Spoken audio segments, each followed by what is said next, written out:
My husband brought a Ouija board home, and it changed our lives forever. If you like this story, please like and subscribe, and let's get right into it, my little vats.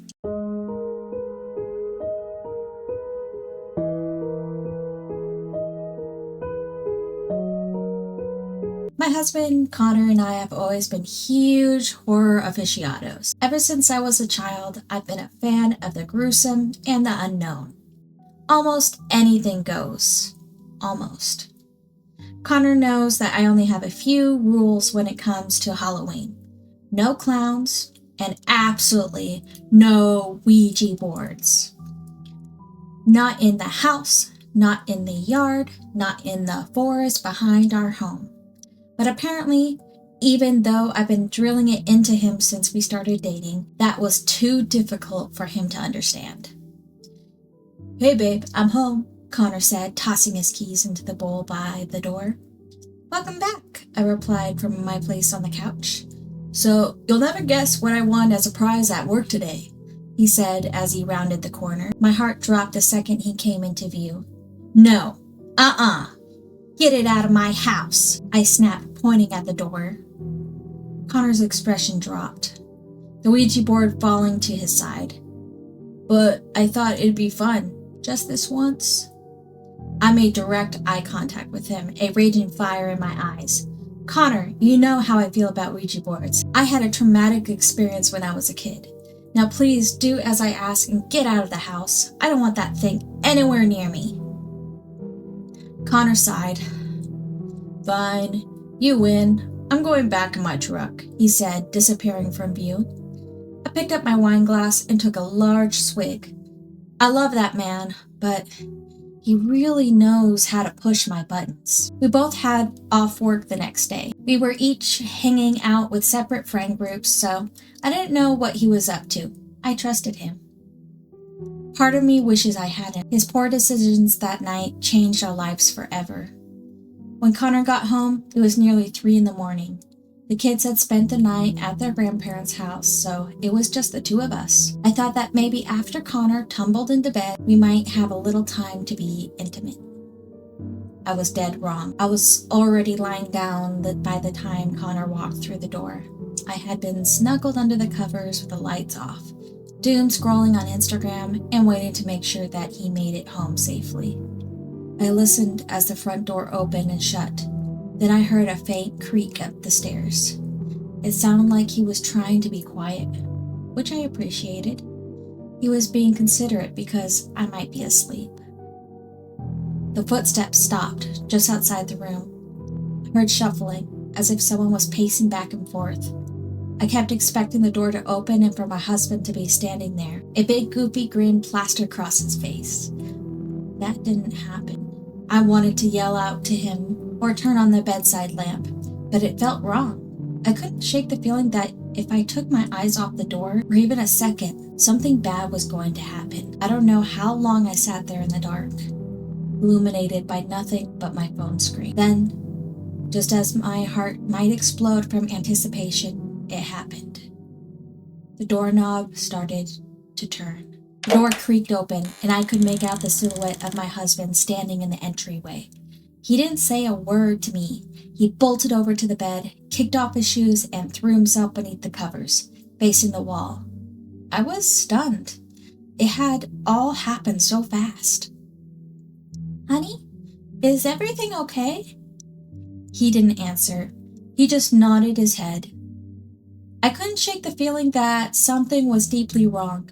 This behavior wasn't like Connor that I knew. I stared at him, waiting for him to say something, to give me some sort of explanation. But he didn't move. He just stayed there, still as a statue. I didn't take my eyes off him until I heard him start to snore. Eventually, I lulled myself into a false sense of security. I had to, in order to get some sleep. I told myself that Connor was just wasted. His friends did drink quite a bit when they hung out. That thought helped put my mind at ease, until the next morning. I awoke to find his side of the bed empty. The smell of bacon wafting upstairs from the kitchen immediately caught my attention. My assumption about him must have been correct. Connor was hungover and needed some greasy food to get himself back to normal. I took my time getting ready before meeting him in the kitchen. He had his back to me when I took a seat at the table, a plate full of bacon sitting beside him on the counter. "Morning," he said, flipping a pancake. "Morning. You want to tell me what all that was about last night?" I replied, eyeing him. He turned to face me, his brows furrowed. "What do you mean?" "What do you mean? What do I mean? You came to our room last night acting really weird. You didn't say a word to me, then you went to sleep with your clothes on." "Huh? I don't remember that. Must have been more drunk than I thought." There it was. I had no reason to worry. Thought so. "How'd the boys' nights go?" I asked, standing to brew myself a cup of coffee. "Decent. We got wasted and playing with a Ouija board. I won. Don't worry. I left it at Mike's house." My stomach dropped. "Oh, really? And did you contact anything?" I dreaded his answer. My throat had gone dry, and I suddenly found myself clinging to every word. "I thought we did at one point, but I'm pretty sure it was just Aaron moving the thing. He tried to pretend like it was this entity called Mr. Pip. So stupid, right?" A cold sweat enveloped my entire body at the mention of that name. I had to sit down to stop myself from passing out. "No," I muttered, head in my hands. "This can't be happening. Not again." Connor seemed okay after that. For the next week, I searched for any indication that he wasn't right. Something to clue me in that this thing had returned. I watched him like a hawk. The only thing out of the ordinary was that Connor stayed in the bathroom for a suspiciously long time one day after work. But it turned out that it was just constipation from Taco Bell he'd eaten at lunch.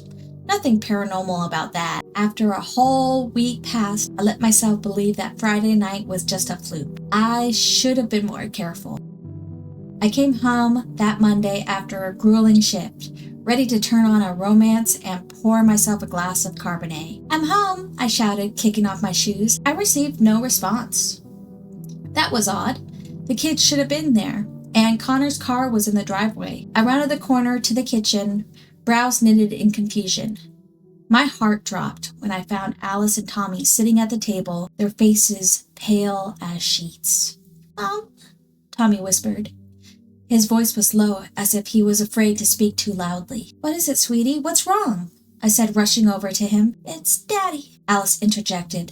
She was choking back tears. "He's being really scary. He told us to stay here and wait for him to get done." I was suddenly blanketed in a cold wave of dread. I didn't like where this was going. "He didn't hurt you, did he?" I asked, studying their expressions. They both shook their heads no. I breathed a sigh of relief. "All right, I'll go see what's wrong. Don't worry, okay? I won't let anything happen to you." They shared a glance before giving me a grim nod. Adrenaline coursed through my veins as I proceeded towards my room. Just to be safe, I grabbed the baseball bat, lying by the door that Tommy had forgotten to put away. My heart pounded in my chest with each step I climbed. I didn't know what I was going to find when I opened that door, but it certainly was not the scene that I walked into. I eventually reached the top landing and stood outside my bedroom. I pressed my ear to the door and listened, but I couldn't hear anything. "Come on, Hannah, just get it over with. It'll be over soon." I mustered up every ounce of courage I had, and I burst into the room. I was shocked at what I saw. My husband stood in front of a vanity mirror.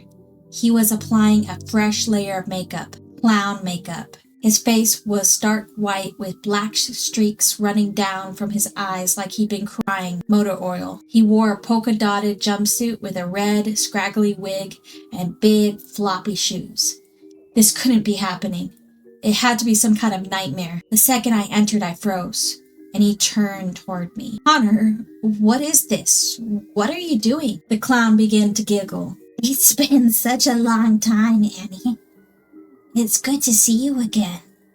He was using Connor's vocal cords, but the voice was not the one I knew. It was higher pitched, yet soft, like an entertainer speaking to a child. All the color drained from my face.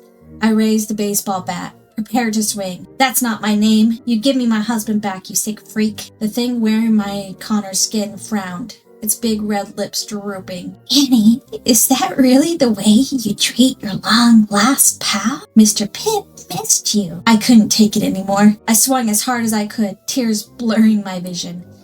I missed. lurching forward as the bat crashed into the bed frame. I instantly knew that I had messed up, because a second later, I felt the cool, sharp glint of a blade against my throat. Listen here. You will do what Mr. Pip asks, or he will drive the tip of this knife into your skull while your children watch. Do you really want that, Annie? My breath hitched in my throat. No, Vicar, he said, shoving me away. Downstairs now. I immediately thought to call the cops, but he was right behind me. I couldn't get to my phone without him seeing. Instead, I was forced to watch down the stairs and over to the table where my children sat, petrified. The clown led me to a chair beside Tommy, while he claimed one beside Alice. My heart shattered for my baby girl. I couldn't imagine how scared she must have been. Hello again, kids. Mr. Pip is happy to see you. He didn't receive a response. Said, He growled, pounding his fist on the table.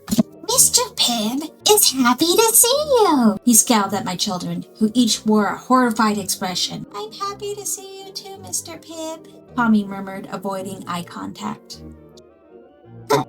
Was that so hard? His large, exaggerated smile returned as if it never left. Tommy shook his head. Now, Annie, you'll be so kind. Will you get Mr. Pip a glass of water? He's parched. I nodded. Before I stood, I slipped Tommy my phone under the table, praying he'd know what to do. Tommy was a smart kid.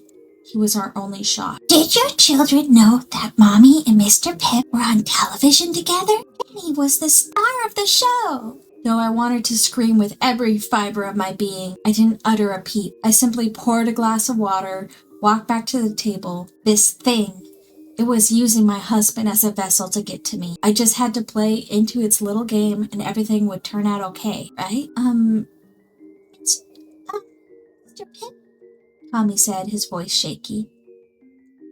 Yes, Tommy? He replied, turning his attention to my son. Can I go to the bathroom? Our captor thought it over, eyes traveling to the ceiling, knife tapping absentmindedly against his chin. Mr. Pip supposes that would be all right. But hurry back. You wouldn't want to miss out on the fun. Tommy nodded, then trotted away, acting like he really had to pee. I couldn't have been more proud in the moment. But then I was reminded of the task at hand. I returned to the table and handed a glass of water to the clown who had my daughter at knife point. I watched as he took a sip. Then my heart dropped. His face immediately twisted and a deep frown overtook his face. He shot up from his chair, locking eyes with me. Yes, it's warm. Without breaking eye contact, he smashed the glass on the floor. Try again. I trembled as I did what he asked. I waited for the water to get cold. Then I threw in a couple of ice cubes from the freezer for good measure. My hand shook as I handed over the new glass. The clown greedily snatched it up. He downed the entire thing, ice cubes and all, before looking at me directly. Much better. He grinned. Something in that smile felt deeply sinister. It only grew wider as he smashed the second glass on the ground. Take off your shoes. What? Take off your shoes. He repeated in a sickly sweet sing-song voice. But I did as I was asked. I don't... Take them off. You're making Mr. Pip very angry. You wouldn't want that now, would you? He asked, his eyes falling to Alice. I shook my head. No. I stripped off my shoes and tossed them aside. Socks too. I could feel the blood pounding in my ears as I obeyed his commands. Now, walk, he said, pointing to the room over the twisted grin so wide that his face paint was cracking. Please don't make me do this, I said, tears welling in my eyes. Don't make Mr. Pip repeat himself. Walk. I glanced at him through the tears, blurring my vision.